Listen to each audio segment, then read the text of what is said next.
again. Time for another Farmers Friday. And, got the last big thing I got from that convention I told you about a couple weeks ago. Now, I got the model of Deathsaurus. I keep forgetting that guy's name. The other thing I did get was this bad boy. The Superion G1 box set. Now, I feel I need to point out, this is not an original. This is a reproduction by a third party, which is why the sticker on it said 50 bucks, and why I was actually able to talk the guy down to 30. It holds together. It's definitely like the same. It's not like they just slapped the packaging on it and it's a different toy or anything. It's the same figures, maybe just a little less in quality.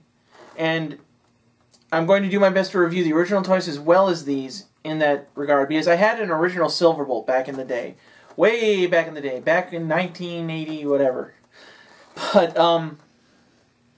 this is going to be a two-parter review. So, we're going to review the 5 individual bots this week, and then next week we're going to review Superion. And I'm actually going to show you guys the transformation of that. Like, the process. So, let's go ahead and just take a look at the 5 bots that make up the big bot. Hey guys, here we are with the 5 Aerialbots in vehicle form. We've got Silverbolt at the lead, with Fireflight and Air Raid on the second row, and then the final row we've got Slingshot and Skydive.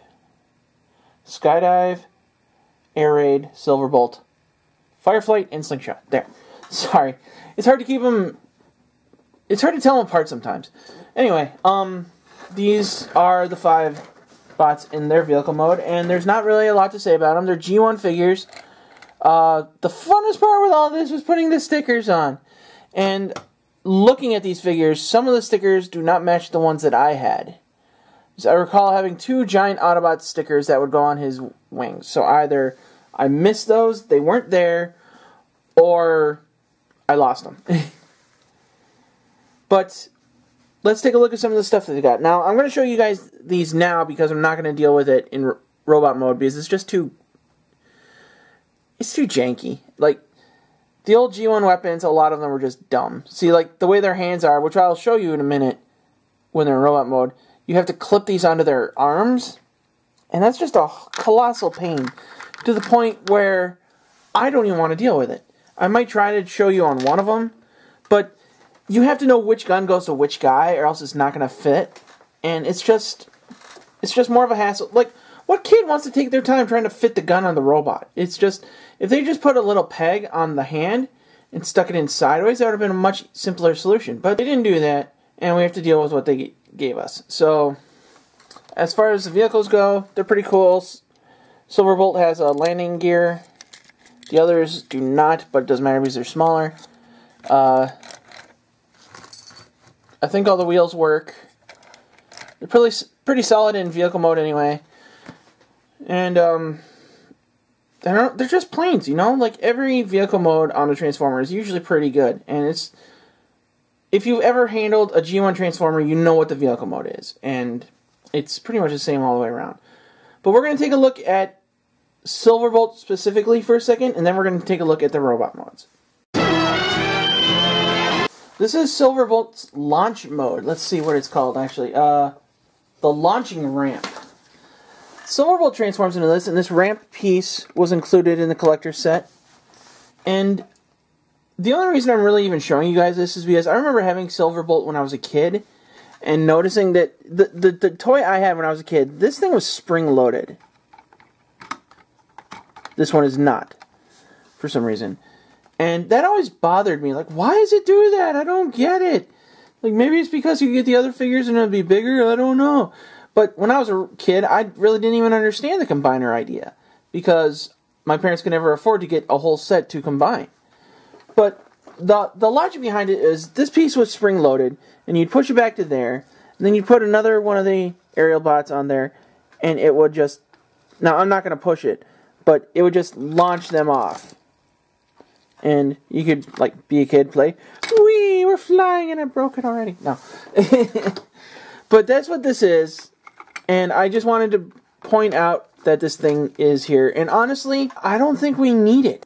It's pointless. I don't think we need it. It's a fun little add-on, but who's gonna use this when you can like just get a ramp out of a shoebox or something and use that?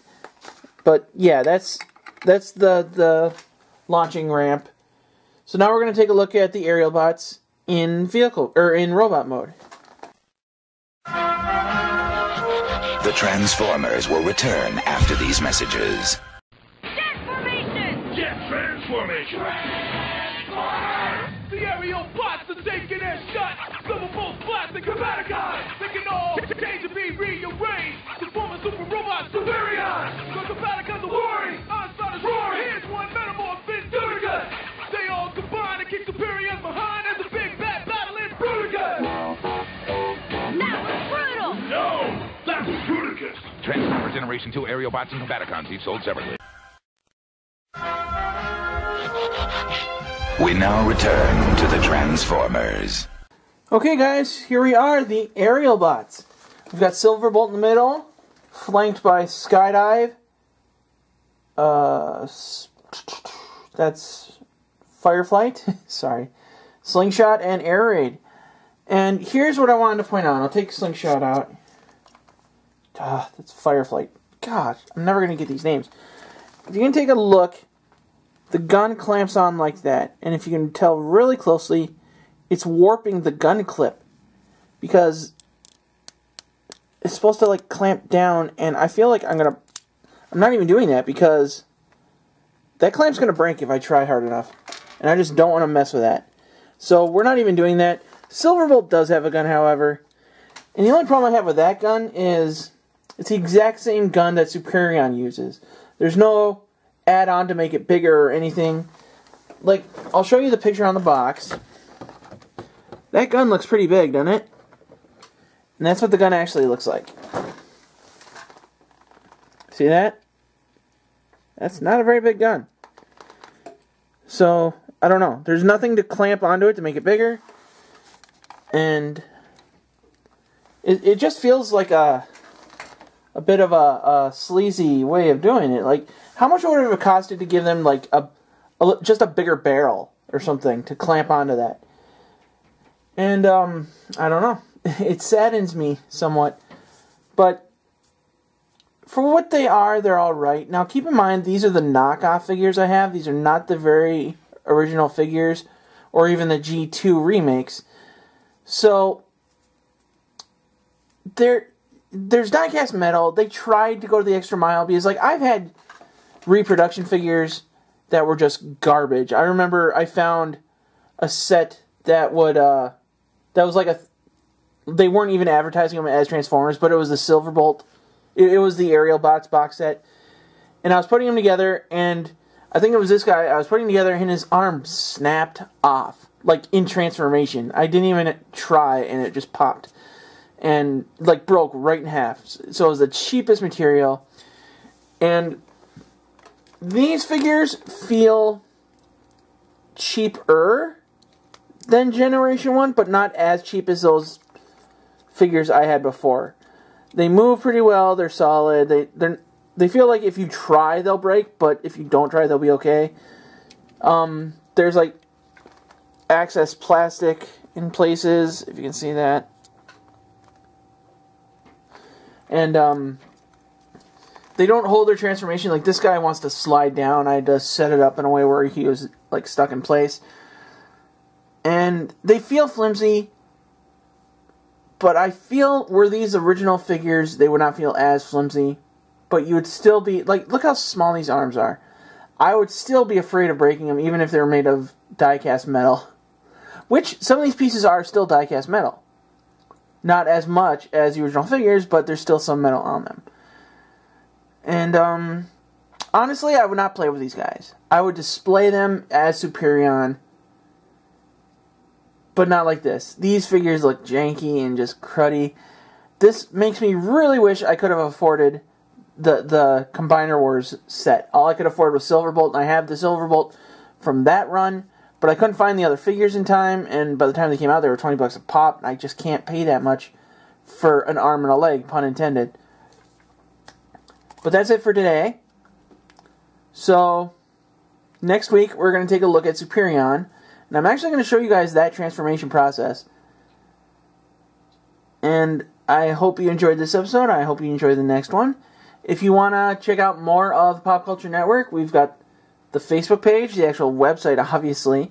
We've got a 24-hour hotline where you can call and give us your suggestions, requests, ideas, anything you want to say. Please come talk to us. We'd love to hear what your thoughts are. There's a lot of other stuff going on popculturenetwork.com with reviews on toys, comic books, video games, all sorts of fun stuff.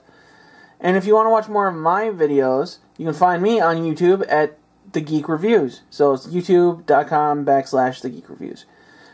Thank you for joining me this week. I hope to see from you again next week. So until next time, this is The Geek for the Pop Culture Network, saying good journey.